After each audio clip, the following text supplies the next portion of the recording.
You probably can't tell because the helmet and everything, but I'm smiling behind this faceplate. Let me just do one last thing. Helmets on for safety. Welcome back to Random, and today we're going to be talking about how chicks dig giant robots, and as you can tell, I finally got an upgrade. Unfortunately, my editor had to sell one of my kidneys on the black market, and well, to make it up with for me, he bought me this.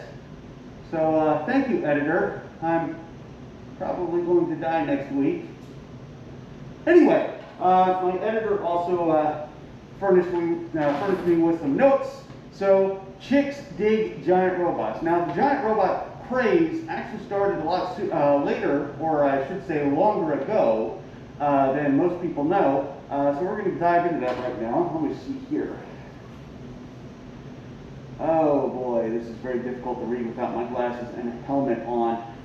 So back in the 1960s, a very early animated series from Japan, which was later translated when it was brought over to the United States, was called Gigantor.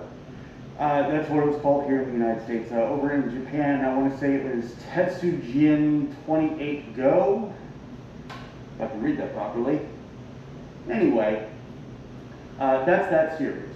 And it's centered around a young boy who had a remote-controlled giant robot that would be used to protect himself and others against criminal organizations, mad scientists, aliens, and that kind of thing.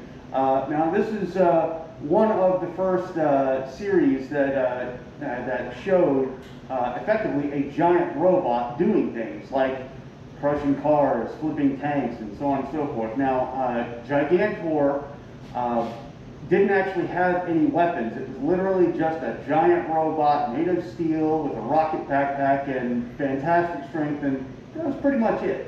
It wasn't until later on that giant robots started getting weaponry. And we're going to get into that right now with the original Mobile Suit Gundam series, which this is from. Now, if you take a closer look, you'll notice that this doesn't actually have any decals. This helmet did come with some, but the spelling was off, the lettering was off.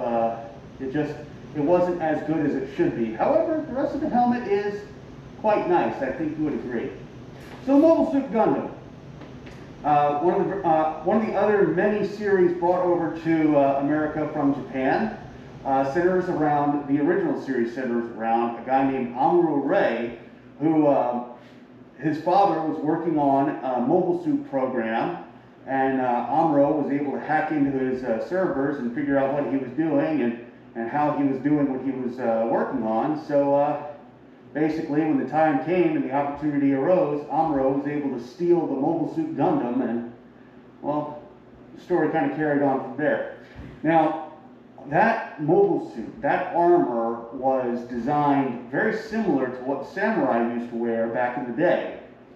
Helmets and the chest gear and the shoulder pads and the arm bracers and so on and so forth. All of that was designed similar to what is currently used in the Mobile Suit Gundam franchise. You got these magnificent shoulder pads and these very elaborate helmets with these nice headpieces and so on. Really intricate stuff, and it all descends from the samurai.